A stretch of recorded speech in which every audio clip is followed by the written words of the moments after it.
You guys don't actually really know what we're talking about, right? No. Yeah, exactly. Oh, really? My belly's starting.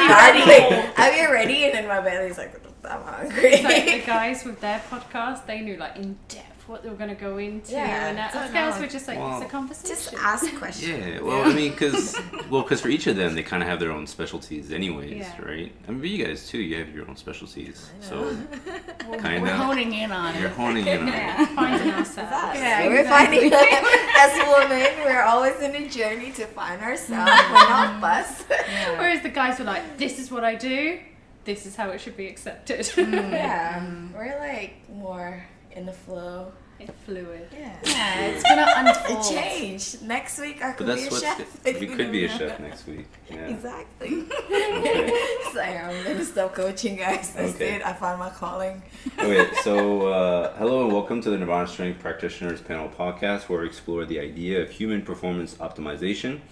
We welcome you to join us on an exploration of the human body, mind, and spirit with practitioners from around the world. That's a big mouthful. A little bit, yeah. But they have to know what we're talking about, right? Okay. Yeah.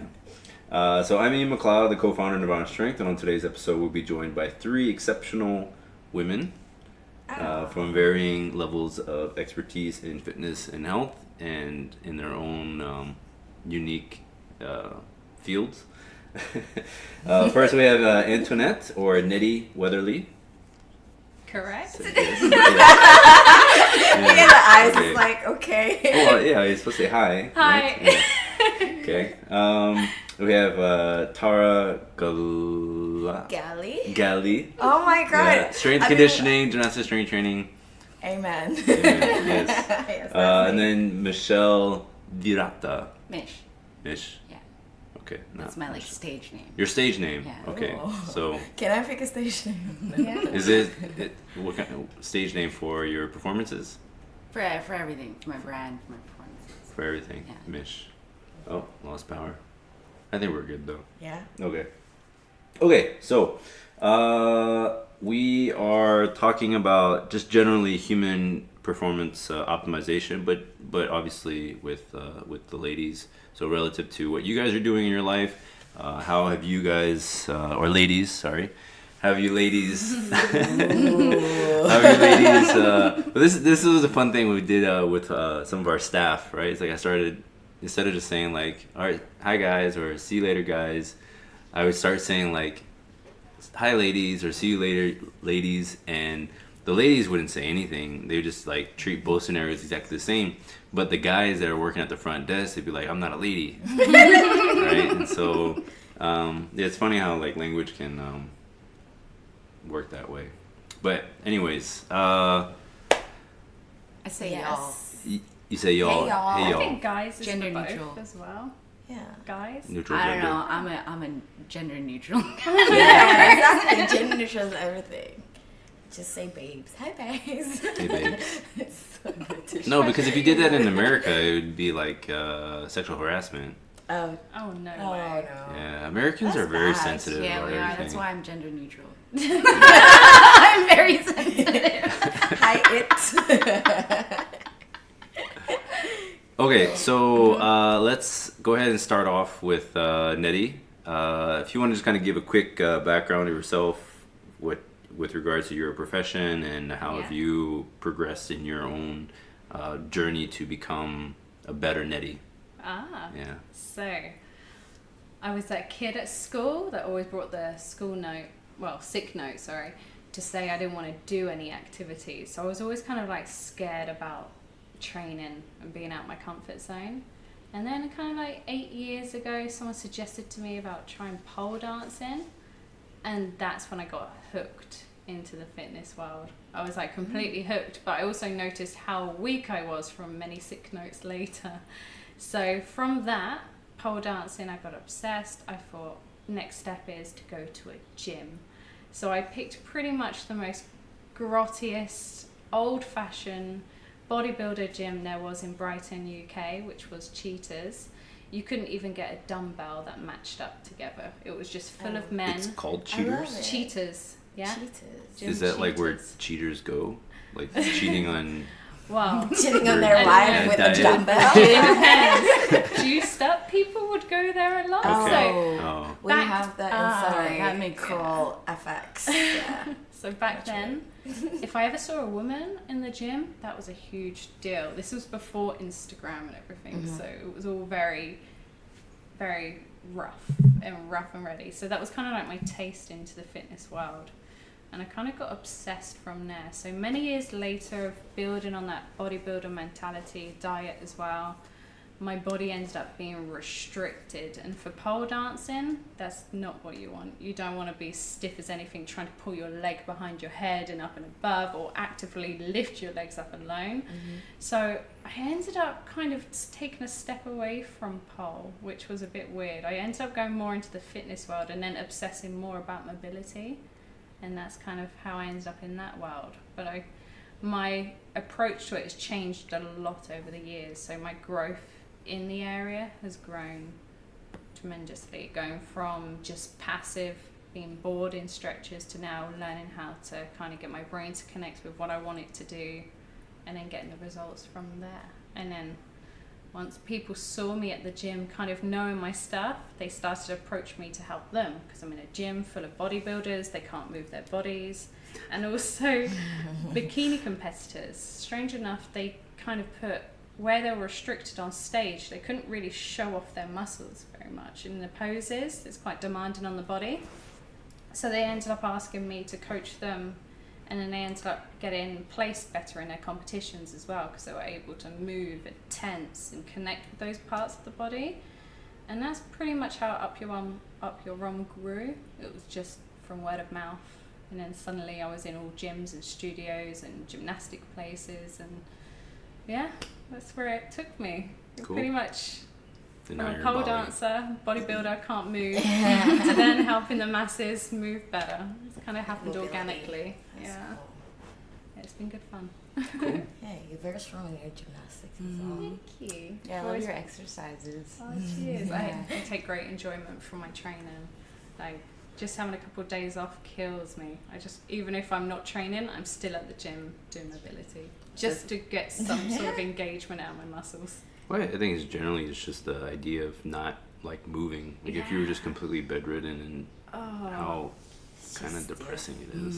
Nobody feels good from being on the sofa for the day. You get off the sofa and all your body aches. So that's why when people are like, I'm resting, I'm not moving, like, that's the worst thing you can do. Such a waste of a Things- day, hey? Yeah. Cool. And once you get older as well, it's different. Like you have to move. Why are you looking at me when you say that? When you I get know I might be the older person in this conversation at the moment, but I think we're all young ladies over here. No, okay. Me. Do I have to go back to my childhood as well? No, right? you don't have to go that far back, but maybe just the beginning of your How I get jobs? fitness. No, I'm joking. Yeah, maybe how you got into fitness. Where were you at before that? Okay. Where I was before that, growing up, always being super, super active. I practiced martial arts, like try basically everything: taekwondo, karate, what else? And mainly penchak silat and ballet at the same time. So my parents is very, Southeast Asian parents, conservative, and they have the money, so they kind of like, my kid's gonna try everything that they can try, but not being very good at everything. Just try everything, not one specific thing that I was good at, until penchak silat, which is Indonesian martial arts, by the way. It's pretty cool. I was wondering what that was. Oh, you know it? Nobody here knows that Google at it. all. So penchak silat is more like, Indonesian martial arts. It's almost like, there's a little bit of Tai Chi in it, when you just flow, like instead of having like a strict stand, you just do like open up like a flower. You're gonna show us some later. Oh, I can't. It's been too long. So I competed until first year of high school, and then after that moved to Australia doing my uni. I did not train at all from then on. I'm probably just like jogging. It's like forget about being active, but then that's it. Going back training when I moved to London, at the gym, literally don't know what I'm doing, right? Commercial gym, Virgin Active, right? Like everybody else. and doing like just classes and everything. And then like one of like the first time, I guess it's based on my personality, I get like super obsessed very quick with stuff as well. And people like me over there, it's like, oh, you should start coaching or teaching group exercises. I was like, yeah, sure, get yourself qualified. So I'm like, okay, that's just like, so it's just based on like people around me. Like I was young back then. I don't know what I want to do in life, but then I got a hook pretty easy. It's just like in that gym environment for me, lots of people that actually, first of all, they already managed to get up and go to gym. It's like first step to better yourself, right? Whether or not they're realizing, I don't care what they're doing. Even if they just like hop on the treadmill, they know there's something that gets them there. It's just in that kind of environment. And then after coaching and teaching group exercises for a while, kind of started going into bodybuilding a little bit. I was proper meathead at that time. Did you ever do a show? I was prepping with my coach 2 weeks in, but I've always had a bad relationship with food. And 2 weeks in, just before my comp, I got super sick. I started like vomiting again. So okay, well, yeah. Maybe we can go into that for sure later. Yeah, sure. Yeah. But now you're doing what kind of training? Gymnastic strength. Yeah, so a lot of mobility work. A lot of mobility works. It's right now. Not so much weight. I focus on strength just once or twice a week, and the rest of it practicing skills, practicing handstand, front lever, back lever, and mobility. Lots and lots of mobility. But even with not as much focus on strength as training as you used to do, in 6 weeks, right? You was it 6 weeks? No, 6 months. No, 6 months. 6 months you gained. Months. I've gained. That's it. I've gained 6 kilos. I was like panicked before, yeah, right? But I was how like, much oh my of god, that I got is... fat. How much of that? It's only up for 1.3% body fat, and the rest of it is lean muscle mass. Wow. Right. So we had almost 5 kilos of lean body mass. Yes. In less than 6 months. Less than 6 months, about 5 months. Yeah, doing mostly calisthenics. Yeah, mostly calisthenics. Just it's incredible. Just everything. Yeah, and still super lean. Thank God.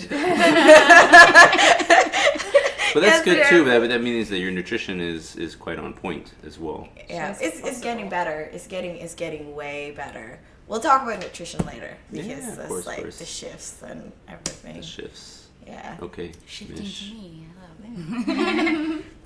it. What was the question? Just talk about yourself. This should be a very easy part, the easiest part of it, right? So before, when I was younger, I was a not very active person. I was that girl that would never be seen in yoga pants, like did not like going to the gym, didn't like PE class, hated walking upstairs, like I just didn't spend time in nature. Yeah, like I just didn't really move. I was not active. I would never identify as an active person. And yeah, I like to say yoga found me. Yeah. It was more this is my background. I was a speech language pathologist working with children with autism, special needs for a while, and it was a very rewarding career, but it was also very stressful.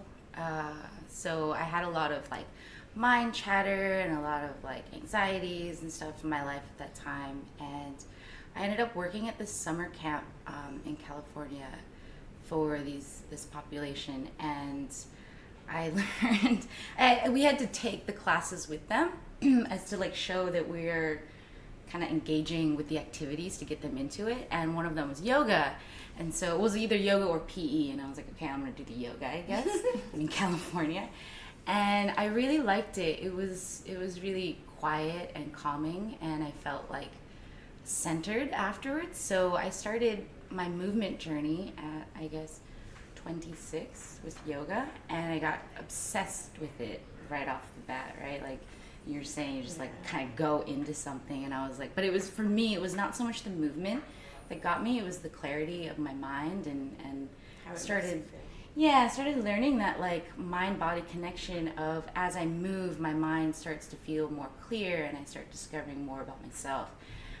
So fast forward, everything in my life, I was living in Florida at the time, kind of closed, like relationship closed, apartment lease closed, like job closed, like everything was just lining up for me to move forward. And I decided I wanted to do a yoga teacher training just to explore the practice more and kind of learn about myself more. I had no intention on teaching, but I did have a solid teaching background before that. So I found myself traveling to India, doing a month-long training and learning so much about myself, really connecting to the practice. And then they offered me to stay there and teach the ashram. So I stayed for 4 months. What's the ashram? In India. Ashram. The ashram where I studied. What's Yoga? an ashram? Oh, it's like a... Do you know what? Ashram She is doesn't more know it like- either. That's not just me. No, it's I like think this is just like a normal thing. Yeah, the ashram. I know. I live in the ashram for a week Yeah, before. exactly. Yeah. It's like it's I don't know how to explain. It's more like a facilities, part temple, part living facilities where you kind of go there to learn about yourself. You do meditations, you do yoga, you becoming service of others, you start gardening and stuff. It's just community living. Is that Yeah. it sounds like an old people's home. Just Yeah. like, it kind of is. It kind of Yeah. is, but it's like, yeah. Well, yeah. You do like chanting and stuff. There's like a fire ceremonies. Yeah, and we have them It's often. just, yeah. It's like a peaceful, like almost like a monastery, but not quite. but not very, Yeah. but not too strict. Yeah, like it's not modern strict. monastery. okay. Yeah, like you can leave and do stuff and come back. Okay. And then you progressed from yoga to Yeah, so I ended up I got obsessed with yoga, wanted to try all the types of yoga, and I saw AcroYoga back in 2015, 14, and it was still relatively new at the time, but it was really interesting because it was this, like, for me, yoga was about connection to myself, and then AcroYoga was connecting with other people in a very similar way, and so I learned a lot about how I engage with other people, how I interact with them, how I communicate, and then there's an element of like trust and trusting like others and trusting yourself that comes with it, overcoming like fears and these self-limiting beliefs of like I can't do that, and then you try it and you actually can. So yeah, I started getting into AcroYoga. I did AcroYoga teacher trainings. I did 2 because I also got obsessed with that, and then I found myself more wanting to be more challenged physically, and then I did a partner acrobatics training and started doing more circus style, like standing acrobatics hand to hand, and got really into that. And then I found this like beautiful mix of like, okay, so I need strength, I need flexibility, I need mobility, all kind of in this one package of connecting and playing with other people and learning a lot about myself and my relationships with others and the world, you know. So yeah, it's been a really interesting journey. Cool. I think for sure, like one similarity I find with all your stories is that there seems to be this kind of natural progression, right? So whether someone is focused on just the flexibility component of training or just the strength component, but then eventually now, like, you're all kind of at this point where you're finding a good balance for what you want to accomplish with flexibility, strength, and mobility, and then in relation to your goals. Like, I think all 3 of you are quite exceptional in what you do specifically, but what you guys do is at your flexibility, like those components are just at different emphasis or different levels, depending on what it is exactly you're trying to accomplish. Yeah, exactly. So like T is like massive like legs and just huge glutes and just lifting like power lifter, right? So Yeah. jelly Yeah. about that. I need that in my life. I learned to do 45 handstand, second handstand. Yeah, and then the acrobatic stuff, like it's I definitely love to kind of hear all of your stories as to why, like, what do you think about your old training styles now, like where you're at now? So like Mish, like, what do you think about like AcroYoga now that you're doing like acrobatics and more of a strength, higher level focus? I see AcroYoga as a more accessible version of acrobatics. It's definitely a mix of partner acrobatics and yoga, and I think the focus when practitioners engage with AcroYoga, their mindset is on connection and learning these like areas of weakness in their movement and also in how they relate to people. So like someone might discover, oh, I need to communicate softer to another person, or I need a little bit more like flexibility in my hamstrings to be able to do this one thing, or more strength in my arms to do some other thing. But with partner acrobatics in the circus style of this craft, there's definitely roles that exist. Like in acro, you can become a base and a flyer and kind of intermingle between that. But when you go into the realm of partner acrobatics, you really have to be specific about whether I base, I fly, or I do both, in order to get really good at that craft, right? You have to focus in and be realistic with yourself and like where you're at to be able to address those weaknesses. So I found that coming from yoga, I was quite flexible, and I always was naturally. So it wasn't difficult for me to forward fold and touch the floor. But then I found I was really lacking a strength component, especially in the upper body and doing a lot of these tricks. And then also I did a mobility training with Budokan, and I learned so much about creative movement and really controlling these like movements in a very specific way. And so the mobility part, instead of like passive flexibility, like what you talk about all the time, Netty, and having actual active flexibility to do things. And after training at Nirvana Strength, focusing on mobility, active flex, and strength, I discovered that my practice has really bloomed, and I'm able to do these skills, because acrobatics is a skill-based sport. It was a lot easier for me to achieve those things, and started unlocking things like a 45-second handstand. No, it's fantastic. It's a huge progression. Yeah, that's good. It's just it's like finding what areas of fitness am I lacking in, and how can I build it up so that it's kind of more integrated and whole.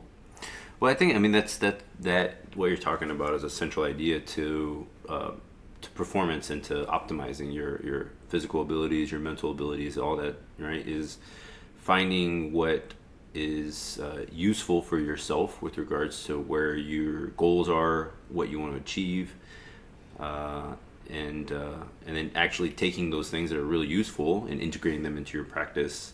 Maybe stopping completely the things that you may find to not necessarily be useless, but not to be an efficient use of your time. Because man, we have so much stuff that we have to actually do that. I mean, Netty spends like 45 minutes in her warm up before she even like trains. I have to move every joint in my body just to see how I'm feeling that day, and then know what I'm going to train from there.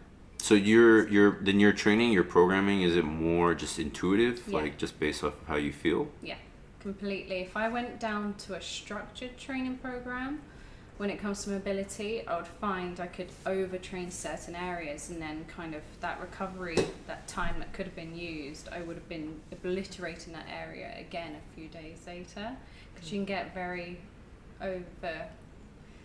overzealous with your mobility training. You get excited about something, and then you try and revisit it just a day later, and it's a whole different story, especially when it's super active and you're engaging and using weights, and your body needs space. So I try to listen to it, and then that's what I try and give to my clients, are the tools to know where to move on from each area, like to know what they can do, just so they don't leave themselves vulnerable to injuries. How did you make that shift? Like if you're going like more bodybuilding style training, like you get a pump and you can feel soreness, and you're like, oh, I really worked my shoulders yesterday. But I find that with like mobility training, it's like you can kind of work an area super hard, but not really have that same level of like fatigue the next day. See, I kind of get to the point where I do feel the Do you? fatigue. Yeah. Okay. I weight You don't load work everything hard and I need to work compression harder, strength. obviously, and- yeah. harder. Yeah. yeah. I mean, there's definitely, I do feel sore, but definitely not in the same like maximal Yeah. soreness way. Yeah. See, I still listen to those little indicators as well, Yeah. because I come from that bodybuilder mentality where you're like, yes, sore is good, like I'm all pumped up, and I'm just like, yeah, that's great, but just give it a little bit of time, and Mm. less is more when it comes to mobility. Sometimes a lot of people can spend hours and hours every day working the same thing. I just always like to rein it in sometimes and keep it under control. Yeah. And yeah, just go in and kind of feel it out first. I like that. I have to listen to that. I'm like skills, drill. Do enough to just feel it more, right? Yeah, I just make sure with certain things, if I'm really working compression strength, 2 to 3 times a week max, because Yeah. it's fun and you can end up doing it every single day easily. But with the maximum results from it, if you want to get big biceps, I don't think you'd want to be curling every single day, working that same muscle. You just give it some rest. Fuck your elbows like I did. Yeah, I mean that's a difficult component for a lot of people, especially when they become like obsessed with their particular craft or their skill or whatever, right? Is that they want to keep doing it over and over and over again and just keep Oh, I haven't seen the pool in months. movement towards more strength training, not necessarily. It's gonna happen like that. Like strength training, building up your strength doesn't equal to gaining. Narrow opinions, people think you look manly if you look strong. That's just like old fashioned. Focusing on strength, it's like I'm not doing it because I want to look a certain way. I do it because I want to. And I was doing that, building up to my competition or just being surrounded with, I guess, like fitness industry back in the days when back in London, surrounded with need to get bigger or not lean enough, and everybody want to nail these skills. I just want to focus, like I want to deadlift more next week and things like that. I'll need to have like handstand, like curl, like it's just too much, and one movement. Let's do good mobility until I'm fatigued enough. Let's just do that. 3 of you ladies have been training for quite a long time, so it might be that your experience is like knowing where you are.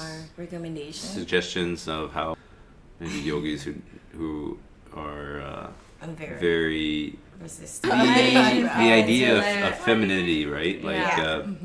being very. Well, for me, my perspective, because I was that very non-active person, my perspective is something like yoga was just so soft and inviting, and it, like right now, the yoga industry is very catered to women who are not very active and have busy lifestyles. So I think that like that benefit, like it was from my experience of I'm getting more out of not just like by moving, because my intention is not to move, I'm getting a lot out of like moving from my mind. And so I like to recommend people who are not active that want to develop a more active lifestyle to try a yoga route, because I've even tried like strength training on my own before. That's why I came to the gym. I was like, I just need someone to tell me what to do and to tell me to keep going, because otherwise, once it gets hard, I'm like gonna not do it anymore. I'm not gonna push myself to my limit. But that's the nice thing about yoga is you kind of just explore, like, okay, where's my body right now with my flexibility, with my strength? You know, there's like small components of both pieces in yoga and mobility as well. So yeah, just kind of discovering where you are and seeing how it goes. Yeah, like oh, I actually want to get stronger and I want to go towards handstands, or oh, I actually want to gain more flexibility because I've been sitting in chairs for most of my life and I want to touch my toes. You just like just start somewhere. Do something that you really, really like first, because if you don't like doing something, it's hard for people to just like, I can't tell someone they hate going to a gym to go start going to a gym. You need to start, you know, just That's really the hardest part. That's the hardest part, like Yeah. starting like a routine, getting, your body moving again. And then once you be able to get that routine, I'm actually out doing something, just be good at it. Be really, really good. You need to learn more. And also surrounding yourself with people that actually know their stuff, well, it definitely helps. Yeah.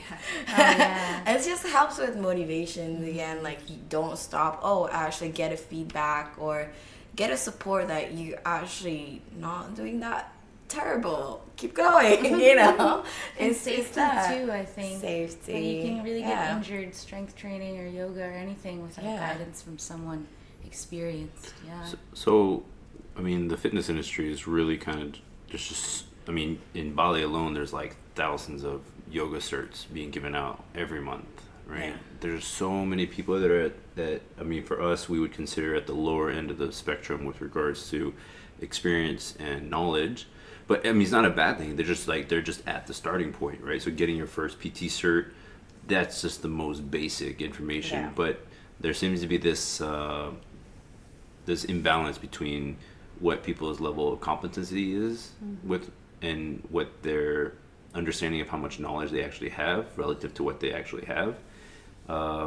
Any suggestions with regards to like when you're looking for someone who is experienced or is a coach, like how can they better select someone to actually listen to instead of just listening to like the fitness model pro the who bro science. yeah. That's See, everywhere. I like the approach of being able to relate to the client Yeah. and knowing that I've experienced just a part of what they're experiencing, the unknown, and having no idea whether they're wasting their time with certain things. Mm-hmm. Like, so when it comes to mobility, my first bit of advice I'd give to someone that has no idea what they're doing is don't go for the things that they're comfortable with.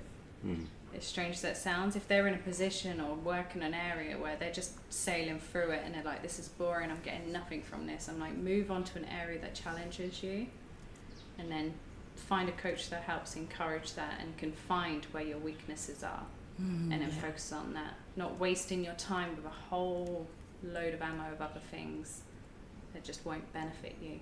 Because a lot of people try and give you like, I've got tight hips, so everything would just be focused on the hips alone, where it's kind of good to take a few steps back and find out why the hips restricted and then work from there, and then you kind of get safe results where you're not lengthening or weakening in any of these other areas too. So it's kind of going for that person that kind of knows their shit.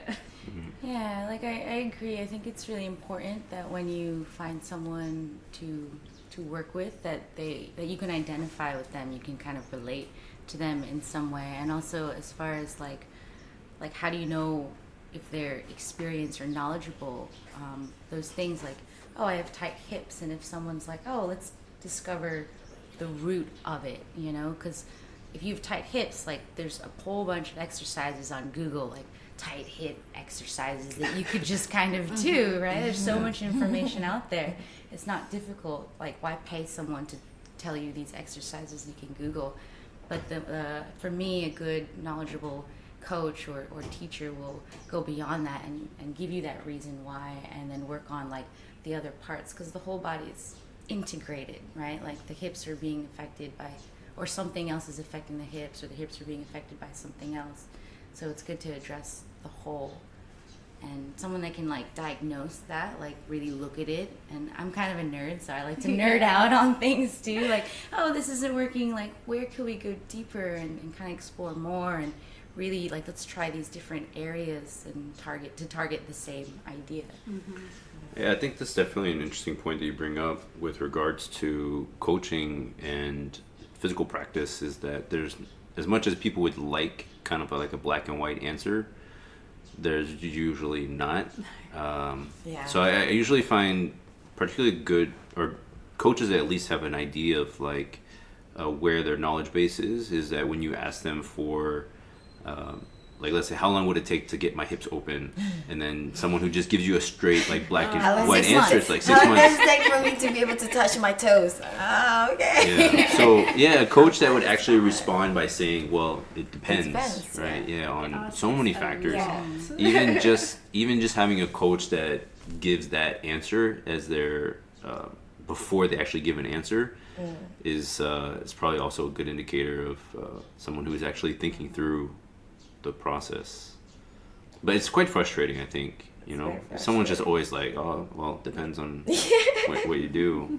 And But it's also never- like you would like your coach to be challenging as well. Not challenging as in challenging in a way that they also makes you think for yourself. Don't go into your comfort zone and saying it's like, oh, I need a coach that motivates me. So if I'm not comfortable with one thing, oh, like if I'm doing this, it hurts, so I'm just gonna stay here. You know, can we just do this instead? Like, no, I gave you a program that's gonna benefit you in the long run. Let's try it to do it and be able to actually explain it why. That's the thing. And like this, you kind of empowered the client as well, that person, to do more research, to learn and educate themselves beyond just like, I'm coming to have a session and I'm just gonna absorb the information and doing shit and start thinking from themselves, okay, I'm doing this, my coach told me to do this because, and someone that's actually up for questions as well. You can hear that. Sorry, my toes. Yeah, I agree with that. Like a good coach, like the difference between like a coach and a teacher is the coach is trying to get the client or the student to understand themselves more, like so they don't essentially need the coach later, right? They can do it on their own. And kind of what you were saying, Ian, about I'm like losing it. Lost it. Lost it. What did you say? Yeah. Ian said so many stuff. Yeah, he did say that. So many knowledge bombs. Just No, it's not knowledge show. I'm just randomly saying stuff. I got lost with the table. Sorry, it's me playing with the table. What is it? Yeah, I don't remember. I'll come back to it. Okay. This is part of my weird thing. Like I lose it and then it comes back. Any thoughts? Thoughts? No. So let's think about nutrition. Nutrition's a big component of training, Juicy right? subject. Yeah, I mean, so there's some basics ideas out there that a lot of people kind of follow. One is there's like a saying of like was it like 70% of your Abs is made in the kitchen. No, Something- is that a different thing? something along Is it? those Yeah. lines, maybe. Yeah, Yeah, yeah. 70% of heard your that abs is before. made in Oh, the yeah. kitchen. Yeah. I like 30% that. at the gym. It's Yeah. true. Yeah, It's true. because well, theoretically, by I guess time's sake, you can only spend an hour at or the 2 gym, hours a it's day like at the gym, 23 hours right? So at the 8% of your day in the gym. There's so much more that goes into being healthy and being active than just the time in the gym, right? So nutrition is definitely a big part of that.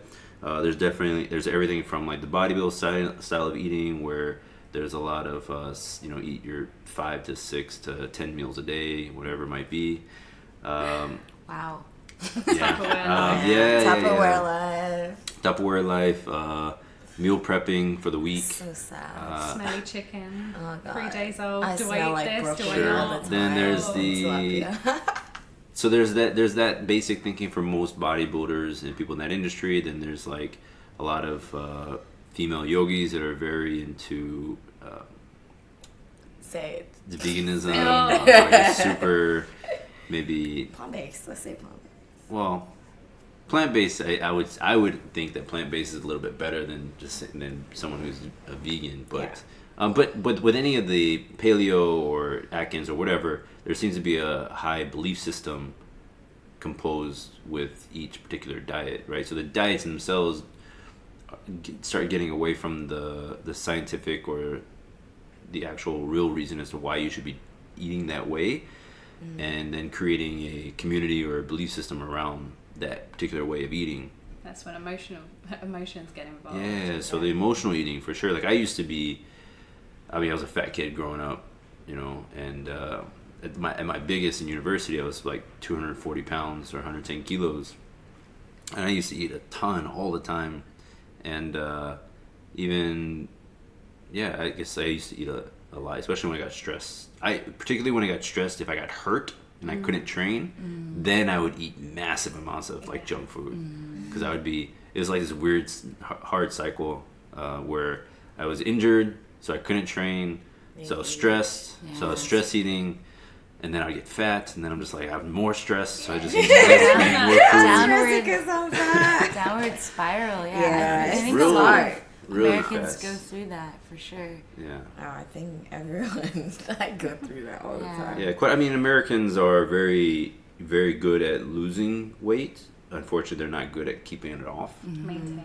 Yeah, hard at maintaining. So, from your experience or anything that you've seen in your life with your friends or family or clients or whatever, like, are there anything you want to share with regards to finding what is, you know, most beneficial for you as an individual with regards to your nutrition? So nutrition, that's changed a lot as well with the development of my own training and my focus as well. Because at the beginning, it was all about being shredded, chicken and rice, all day long, my oats in the morning. And I didn't realize the amount of time that built up, how bad my health actually got. But in my head, I was like, I need to be shredded, so I just need to cut down the rice a little bit more and have a bit more chicken. It was really not intuitive whatsoever when it came to food. I was kind of weighing everything and just being very stressed out about what I was eating. Then I discovered through Dominic Rapson metabolic typing, so it was more eating to my type of blood and working through that. My health improved. I was off all of the medication, but still some things were going on. And then in the last nearly 2 years, I've just taken out pretty much everything but meat, fish, a little bit of dairy here and there, and eggs. And that's when I've found my health and hormone health's been at the top point. But also injury-wise, I found that there's no inflammation in my body, so my training's got better as well. My body leaned out completely. My frame of mind is so much clearer, so I feel like I can work with my clients that much better as well. So I think diet plays a huge part in your well-being completely. Huge difference. So it's a bit of a complete opposite to most, but being very aware of how my body responds to foods. So you went from very bodybuilding style to more holistic, animal-based. Lots of vegetables and fruits and meat for a few years. Some would say kind of keto, but I never really measured it or went full in. So that's why my transition into, they like to call it carnivore, going into that more meat-based way kind of was an easy transition, but I just go through long fasts every day, eat maybe 1-2 meals if that, and just feel good for it. Cool. Tea, Mish? I kind of do the same thing now. Mostly, what were you doing before? Before, I was all over the place. I believe in try something for a while, see how it makes you feel. You know, like, who are we to criticize or judge other things if we don't have firsthand experience? Because ultimately, it's about what's good for us as individuals. Yeah. So I pretty much ate everything. It was like most people. I can't imagine not like only eating one area of food, like only plants or only meat. Like, had to be balanced. And then I found myself being vegetarian, and then vegan for like a month, but then went back to dairy, and then started eating fish, and now I only eat meat. And it was interesting. Until I drag you to the watercress and we. I don't know who called me out, but it's okay. It's okay to like not restrict myself for at least 2 weeks to get rid of the carb cravings, the sugar cravings, especially sugar. Like, it's just it's hard when you're addicted to sugar. You just want it all the time. Tell me about You know, you're just like, I'm gonna go all the It's way like a loophole. to the store, just my to get God. this chocolate bar that I don't even really want. Yeah. You When know? you're eating it, you're just like, why am I eating Yeah. this? Yeah. Like, this is just a Exactly. little bit of mouth pleasure. I'm not going to feel good in a few Exactly. minutes. Yeah, Yeah. and as soon as you finish, it's not. It's Oh, like, man, that it's wasn't even nasty. very good. Right. Yeah, Like, it wasn't exactly. even You're gonna worth it. regret it, but then a couple of hours later, you're thinking about doing the same Doing thing. it again, yeah. And then it's like how you learn how your body responds to it. As soon as you Yeah. have that sugar, you start to crash, the adrenaline kicks Yeah. in, and then you need some more to get back up again. And it's Yeah. like how you end up on that downward spiral every day of going towards those foods. And that's what I kind of like about this, because it eliminates those blood spikes. And Yeah. you can just take care of your hormone health, and then from there, you just thrive. And yeah, that awareness is so important. Like for me, it's like mindful choices in everything, you know, like with what you're eating, just be aware. Like if you're gonna eat a creme brulee, like enjoy it, all of it, you know. And if you want to eat the whole thing, eat the whole thing. If you just want a bite, eat a bite. But I think the idea of making mindful choices, actually listening to your body, right? So deciding to eat a sweet because that's actually what you're deciding to do versus giving into what your cravings Yeah. are. It's very You emotional. are not your cravings. I don't know if How your it's just cravings going, women's. T? Oh my god, it's been pretty good. No, because like I experienced that like from the extreme bodybuilding diets as well. Tupperware life everywhere, no social life, people just eating whatever, like sushi places. I have my own Tupperware, like sit in the corner. Like it's like that, right? And then went to other extreme of being vegan, and now I'm trying to just like reduce the carbs. I can't say I'm a carnivore just yet. I'm reintroducing meat to my meals again. How's it taste? Yes. Good. Oh, yes. It Yeah. takes a bit, but Yeah, yeah, that's a big one. it's so tasty. It's good. It's just like this is why like so many like one extreme to the other. It's gonna take you a while, especially if you're like for me as a personally, I'm the type of person that attach my food to my emotions a lot. Like stress eating before, right? When you get stressed, you just want to eat. You want to binge, or when I'm happy, I want to eat like clean. It's like, oh, because I have no stress, and then like I'm stress live. It's like I think I need sugar, whereas that's not really it, right? Once you have that sugar, you're gonna feel better for like 2 seconds, and then you're gonna feel bad. Oh, jeez, I just crashed my diet just for a split second. So it's like, again, it's gonna take a long journey for people to understand what's good and what's not for them. I'm not saying that like, oh, from here on, I'm just gonna be carnivore my whole life and just gonna eat meat. And what's their goal as well is important. Sure. If you just want to be healthy and be balanced, again, intuitive eating, being moderate with what you eat. Don't just be like, I'm gonna binge like a whole lot of carbs today. It's okay. It's a cheat day anyway. Well, yeah, I mean, I think it's very similar to like the way you eat nutritional wise should be very similar to how you train fitness wise. Yeah. You know, it's very relative to your goals, what Goals, exactly yeah, you want. Are you exactly. willing to, you know, put on, I mean, well, this is just an example, but are you willing to have a little bit extra, I don't know, body fat so that you can, no, that's not really the right way of saying that.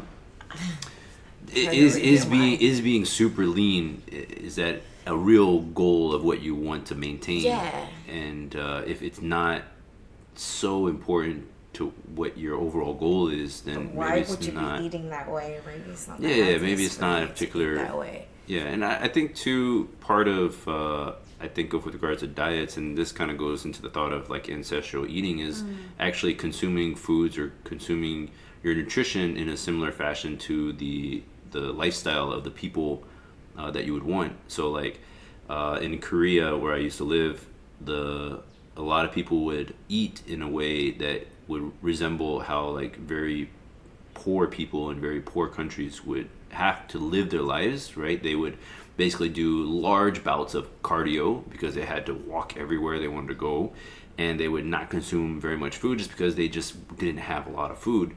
And then you would find that they were basically like skin and bones, and then people would do diets that mimic this lifestyle. Yeah. And they did it on purpose, right? Even though they have plenty of access to food and plenty of access to other forms of fitness.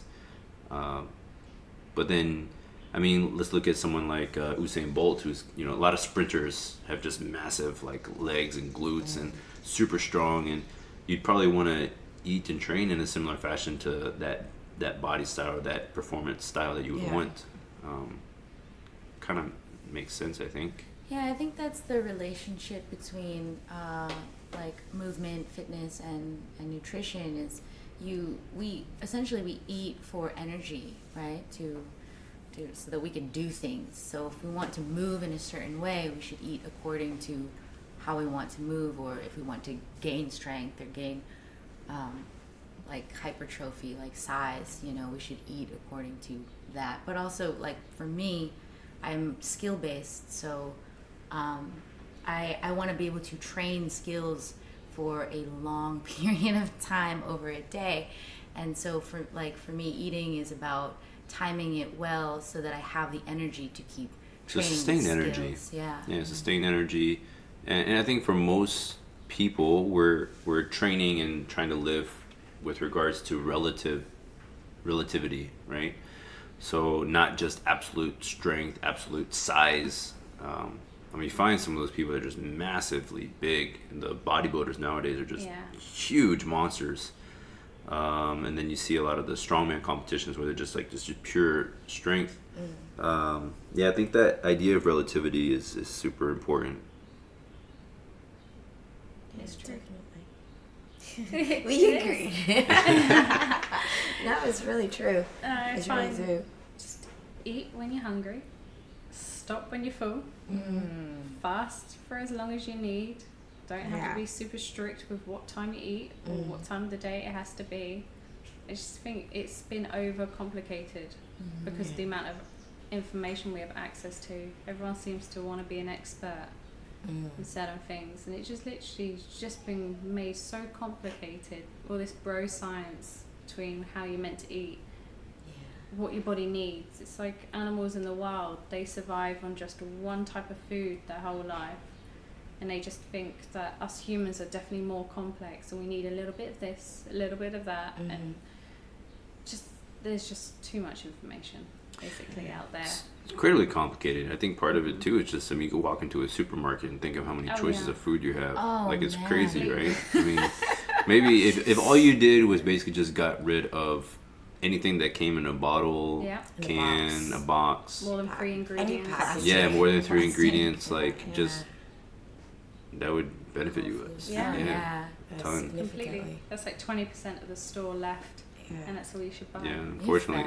I mean, the whole food industry would start to crash. You think of if people didn't eat all their Cheetos and stuff. That's why there's that information out there. It makes a lot of money. Yeah, so true. And I guess like everyone needs to find what's sustainable for them in the long run as well. Same with their training and their food. Like, you can't focus on strength training once if your goal is, if you like training as much as we do, you want to train until, like, I'm still thinking Netty, me, and Mish like still be training over like 90 or more, right? Definitely. So that's that. Therefore, we're doing things to sustain it, like doing our mobility training, not just lifting. You know, warm up like really, really well before doing handstand, wrist, shoulders, everything, taking care of every single little joint. Make sure it's sustainable in the long run. We're not gonna force ourselves to like have like one good training session and suffer for the rest of the year, right? Yeah. And same with the food. Like, it's not like I'm gonna be like so strict. All I'm gonna eat is just broccoli for the rest of my life.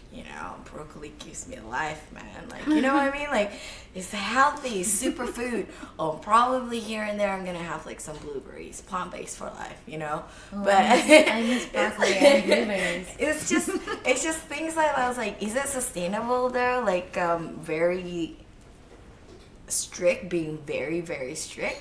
Have, like, again, be moderate. Like, know what's sustainable for you in the long run. Have a good, healthy relationship with the food itself, and then you'll be able to train and be healthy for the rest of your life. Hopefully. And it definitely changes, right? Like, we get older, and then things change and slow down, or like require more time to open up, and and same thing with food. Like, we're just gonna ebb and flow and change and see what works. And then in 10 years from now, it could change again. You could need more of something or less of something. I just find our bodies, where's I gonna go with that? It's one of those things where if you upkeep and maintain your body, you're not gonna just suddenly start diminishing. Like, your health is not gonna go down if you're looking after yourself, eating well, have the right information, not get fallen into the amount of mismatch kind of information's out there. You're going to stay strong. You're going to keep moving. There's many people that have been doing the lifestyle that we've been doing for like 20, 30, 40 years, and you see them, they look younger than ever. And you're just like, they've definitely made the right choices. They're just about 30, 40 years ahead of us. So it's kind of showing you the path that if you continue doing what you're doing, that's where it's going to lead you. So you'll still be at the gym. You'll still be looking after yourselves. I don't know whether I want to fall out of that, because it just seems to get better and better and better as time goes on with this. The support of Origins. Yeah, definitely living for the long game. You guys ladies have any vices now? Like, is there any foods that you just like? Red wine. Cakes. Red wine, okay. I love dark chocolate. I just love dark chocolate. Yeah. I love that my vice. If I have it, it's always cheesecake and ice cream, but I've kind of found my own meat candy, and that's cured meats and cheese. Just that combination together. Yes. Just cured meats, or actually full fat yogurt. Yeah, just that on its own. Have you found like full fat yogurt here? Yes, the other day Johnson showed us a place. Yeah, it's close by. Okay. It's around the corner from here. I think it's called like Bali Elm. It's naturally produced, nothing added into it, full fat yogurt, and it comes in a bucket. So we're looking at each other. It comes in a bucket. It comes in a bucket. That's a good sign. They do milk. They do everything, and it's meant to be one of the best dairy places in Bali. And it's only around the corner from here. Okay. Yeah. From here or from the gym?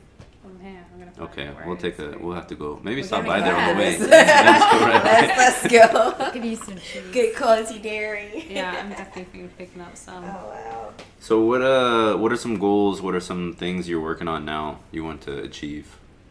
It's halfway through 2019. Any For goals? me, it's a life goals. Consistent 60-second handstand. I'm like gonna go really hard with training handstands. I got an accountability buddy, so yeah, I just really want that handstand. That's it. Well, that's good. That's my goal. It's a very specific goal for sure. Yeah.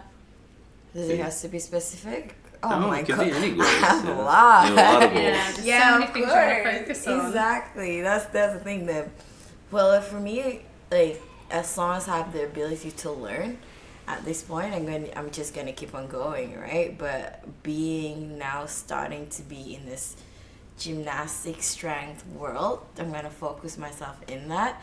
Besides strength training, I'm gonna keep that, obviously. Deadlift for 125 sometime soon. I'm closing to that. And handstand, front lever, back lever. Muscle up was there with my elbows. I'm gonna rest my elbows. And hopefully just nailing all the skills that I can get. I'm giving myself 2 years to nail at least that 3 really, really well. That's good. 2 years is realistic, I guess. Some people would be like, it's my first handstand class. I'm gonna get it next week. Yes. Like, yeah, there's more to that. There's more to that. Because I know I'm pretty strong anyway. Once I get into a handstand, once I can balance for 10 seconds, I'm gonna nail those handstand press. Like, that's it. That's my goal. It's an addiction. Yeah. I just need to get balancers. Oh god. I mean, that's good though. I mean, in life, like we want to focus on the things that make us happy and make things enjoyable and give us a purpose or a meaning. Yeah. Right. Netty, what are you working on? At the moment, compression strength. So what is compression strength? compression strength is where you can lift your legs up. Well, there's many different types of compression. But Behind this your is the one head. I'm You can put your focusing legs on. behind your head. So I'm focusing on pushing through my hands, either on P-bars or on the ground, lifting my bum off the ground and my legs up towards my face. So your legs are straight. So it's like an L sit, they call it. So gone from not being able to lift up my legs, severe cramping, to now creeping from V sit. I'm now trying to get up to I sit. So that means pushing through the ground, complete active flexibility going on, having my shins on my nose is the next goal. So I've gone from kind of like a J to an L to a V, and now it's just that last part to get the I, completely folded in half, pushing through the ground. And then once I'm there, it carries on towards mana. Mana is where you're just completely all the way over. That's one of Man, the if you get a mana, If you that's get gonna mana, be ridiculous. I'll clean your room. If anybody's interested in looking up what a mana is, just type in MANNA. Yeah. And you can even make it more specific to mana and put gymnastics. Yeah, And you'll it's the hardest skill. One of the hardest skills in gymnastics, right? There's It's like... Okay, I have a new I've goal. never seen it in person. I've never seen it live in person. Really? There's even Olympic athletes that can't do manas. I'm gonna shock them. Yeah. Okay, new goal. Right? I've seen like Those even are most goals. of the gymnastic photos is like teenager or younger Quite gymnasts young, they do yeah. that. 'Cause, it's challenging. That's okay. I think Netty do it if Netty can, and then probably give me another 3 years so I get there too. It'll happen. We'll get there. That's So, so like with regards to fitness, nutrition, how does that all tie into your overall lifestyle? Like, how does that affect like what you do with your time, who you spend your time with? What do you guys do when you're not training? Do you, When we're not when you're not training, yeah. No social life. No social.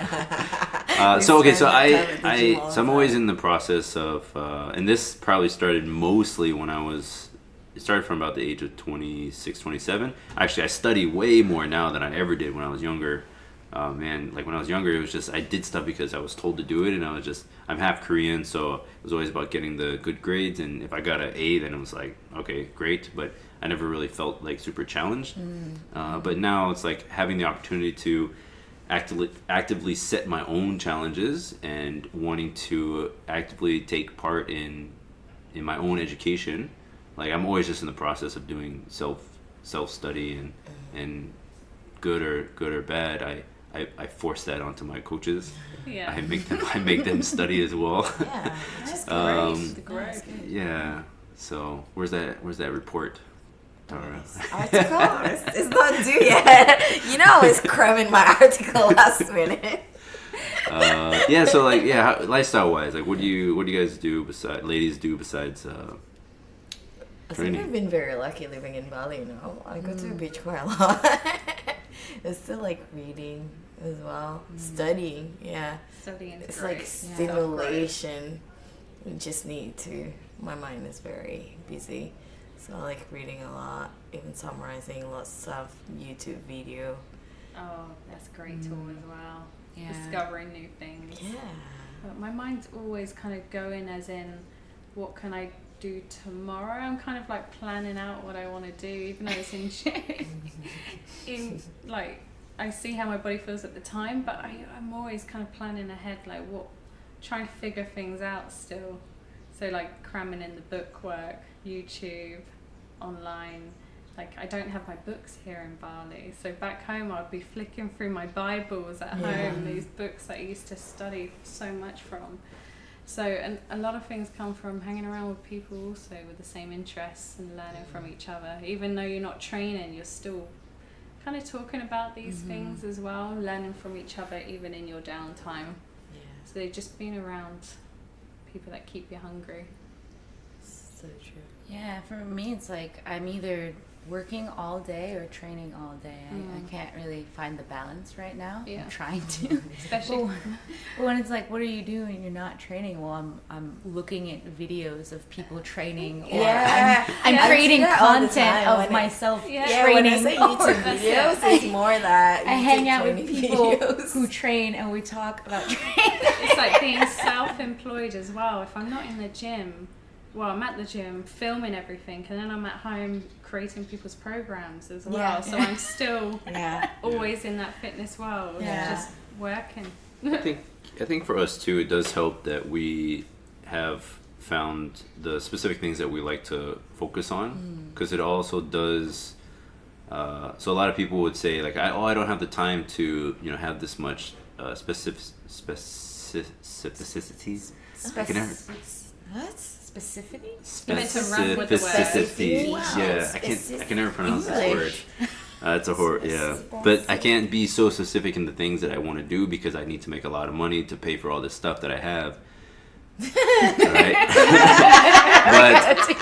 but it's true. It's like a trap that kind of people fall into, right? So like for example, my sister, she got a house with her husband. It's a massive house, got like 4 or 5 bedrooms. They've got like 4 acres of land. Wow. 2 acres are just pure, it's just grass and field, and the other 2 acres is just like the woods, right?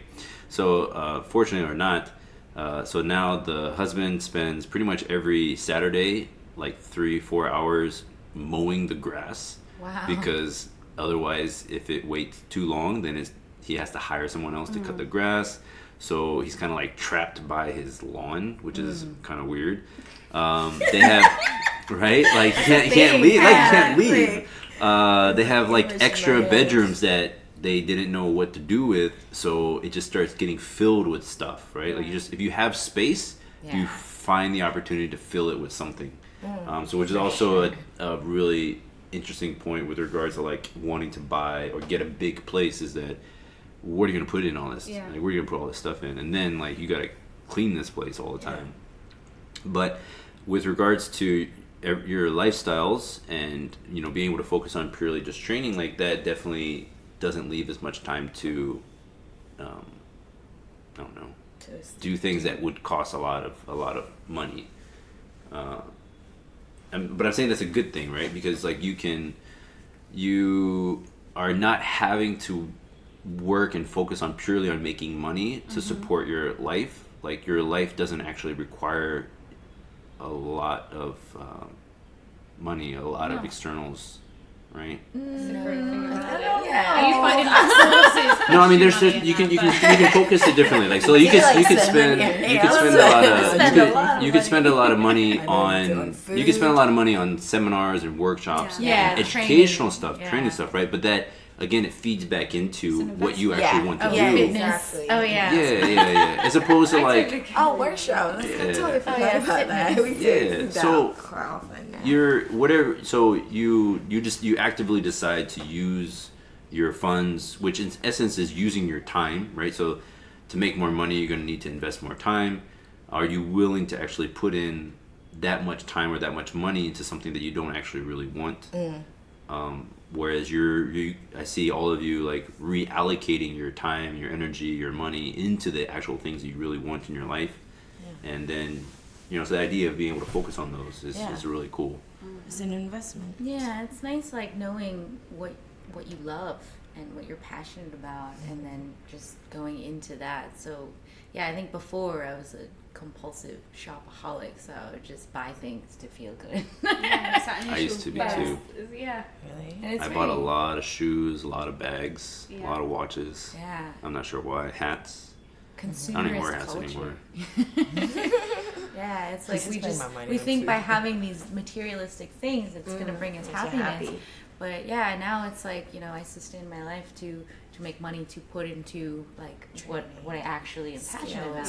Yeah, training and eating and hanging out with people that also care about training. So maybe if you ladies could speak on that, like how what are some good suggestions with regards to like finding that passion? You know, like what was your process of getting to where you are now with regards to finding what you do now, right?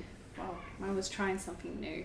As cheesy as it sounds, being uncomfortable and going and trying something, like going to an acro class, go to a pole dancing class, find your weaknesses, find what you need to work on. And sometimes when you find those areas of weakness, something switches in you. You're like, I've got some work to do. And it kind of leads you down that path to self-development.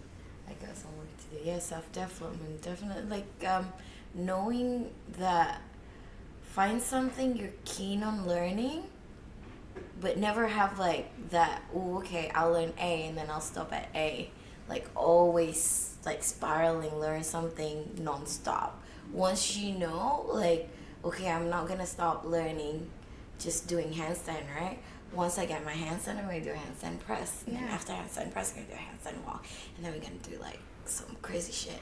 Like, is that, like, that's when you know, like, it sounds like some crazy people getting obsessed, but that's like part of it, like passion, what keeps you interested, what keeps you going as well.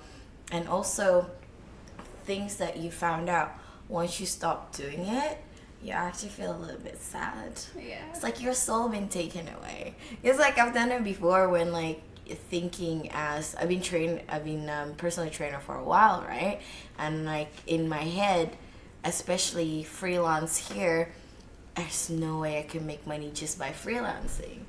I need to support myself in different ways and like do other jobs, and then want to start doing all this job, all my time get taking over by this other job, and stop training people and stop training myself.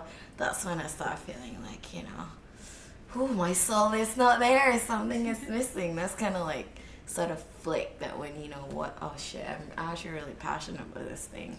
Yeah, it's good to like prototype and just try things, you know, be open-minded and curious, and you'll never really know unless you have that first-hand experience, and then you can gauge afterwards like, oh, is this something I want to learn more of, or if it's something that like I don't actually like, and be okay with that, right? Like, it's okay if you don't like something.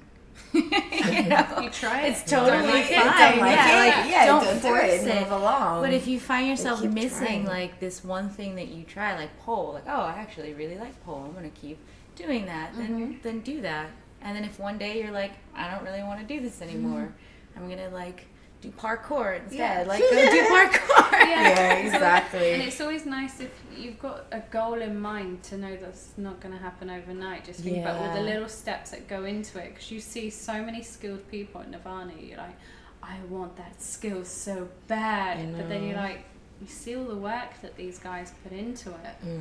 You're like, okay, so these things don't happen overnight, and that itself will keep you busy for a very long time. If you set a goal and you want to put everything into making that goal happen, you're going to find some things along the way that you enjoy doing too. I think that's, for me, it's been one of the big things about training at Nirvana Strength is that, you know, we look at Instagram or look at social media or look at people putting on performances, and we only see the final product and see the end result, not actually realizing that, you know, even for like, for example, like even having Devin Kelly like training at the gym, you can see that, you know, for him to get his one video that he wants to put up, you know, it's over the course of, you know, training for a few hours, and being, for him, you know, his level is so high and his standards are so high that it takes a long time for him to live up to his own standards.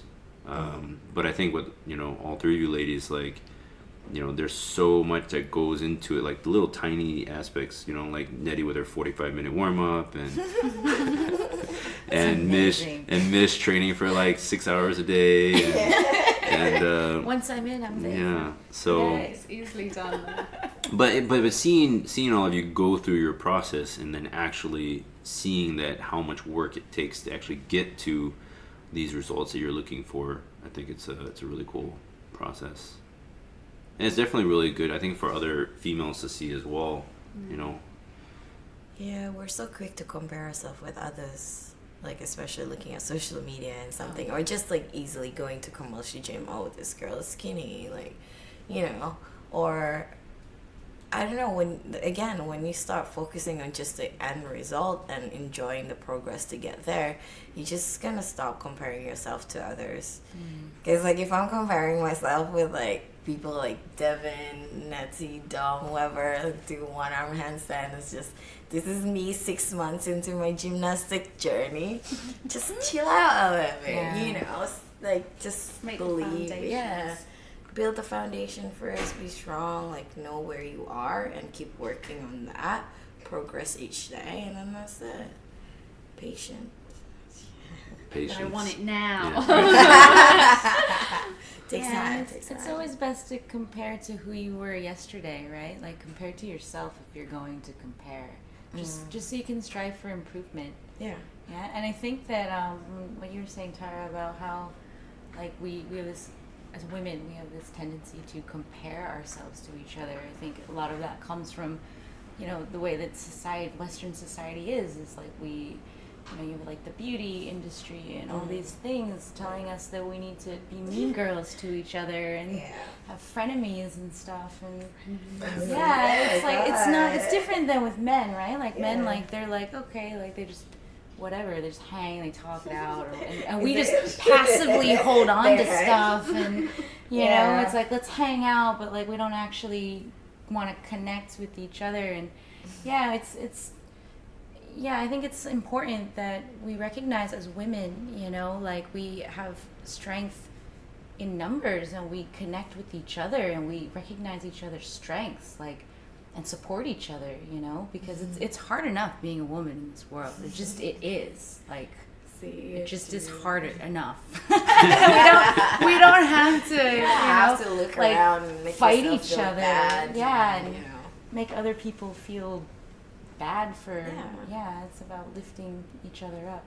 I'm around males way too long because I'm just like, really? Is that what's going on? Is it hard? I'm like, I'm just around men all the time. No, me too. Maybe that's why, right? It's like, you know, it's just easier to just hang out with men. But it's good, right? Like, Tara and I, we do our ladies' lunches sometimes. It's good to just connect with. You should hang out.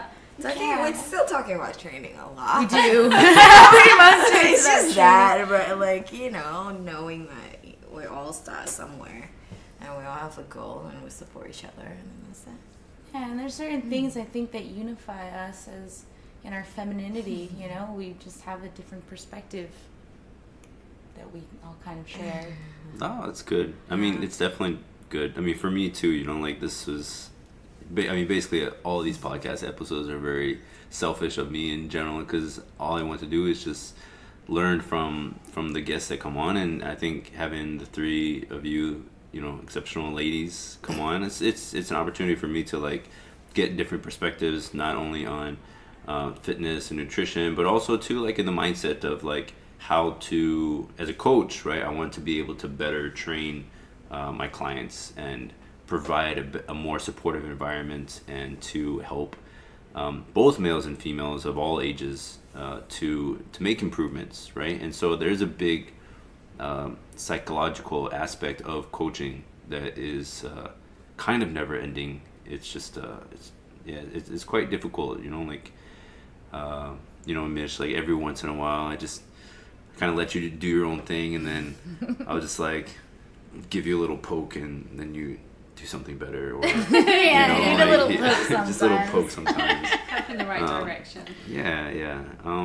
So yeah, it is quite interesting, the coaching process. Hearing you ladies talk about your experiences and what you've been going through, and it's great to have you at the gym and working on progressing towards your own Nirvana. Your own idea of perfection. Yeah. Our Nirvana Strength. Yeah, Nirvana Strength. Yeah. I get it now. Well, yeah. So Okay, so for those of you who don't know, so the name Nirvana Strength, right? The idea of Nirvana is this idea of ultimate perfection, or ultimate being, ultimate happiness, and this idea of perfection is not theoretically something that is attainable by us as infallible humans, right? But we can always progress, right? We can always become better. We can optimize, right? So this idea of the entire podcast is, as humans, as a species, we should strive to become better versions of ourselves, better than our ancestors, because that's part of evolution, right? And unfortunately, I think, and we see it a lot in the fitness industry and health and lifestyle, is that, especially with how comfortable and easy things have gotten, it's, human species as a whole is kind of slowly not improving as much as I would. It's definitely starting to go backwards. It's complacency, mentally, physically, comfort. all that, all the aspects that we should be striving to become better in. We kind of just let the robots and the computers do it for us now. So so everybody's just good idea to just take an active role in your own development, right? Be selfish. Be selfish for sure. Cool. So, ladies, where can we find you on social media? So social media, Netty.up your ROM, so up your range of motion, and then also that's not her last name, by the way. That's not her my last name. No. And then also website upyourrom.com. So up your range of motion. It's all about mobility. So nothing else is going up anyway. Just your ability will increase. Okay. Mine is simple. At ma.tara.hari. That's it. Okay. Mish. Yeah, I'm on Instagram at fearlessflyer, FLIER. And my website is mishvirata.com. Okay. Launching very soon. Very soon. Oh, yeah. I have a really cool like cover page thing going on where you can contact me, but I'm in like the development of actually finishing and finalizing like the full-on website with a blog. Yeah, I've been working a lot. When I'm not at the gym, I'm okay. Well, yeah, I'll make sure to put all that information into the information portion of the podcast posting. Thank you again for coming. This is awesome. Thanks. We're going to go check out and then before I forget, just a quick thank you to the Haven Suites Bali Berawa Hotel for hosting us in this awesome venue. Beautiful. It's like a snail towel in the corner. Snail towel. I don't know. Yeah, they always do those fancy towels at the hotels, right? Yeah. It's nice. There's like a class you can take to learn how to make all these towels. Yeah. I'm think sure there is. It's one of the things that we don't invest our time in. So the Haven Suites Bali Berawa is located in the Canggu area of Bali. It's in a very prime location next to the beach, and it's one of the places that will definitely help make your holiday epic in Bali. Awesome. So thank you for listening to the practitioners panel for this week, and we'll see you on the next episode. Peace. Thank you. Thank Bye. you. Bye. Bye.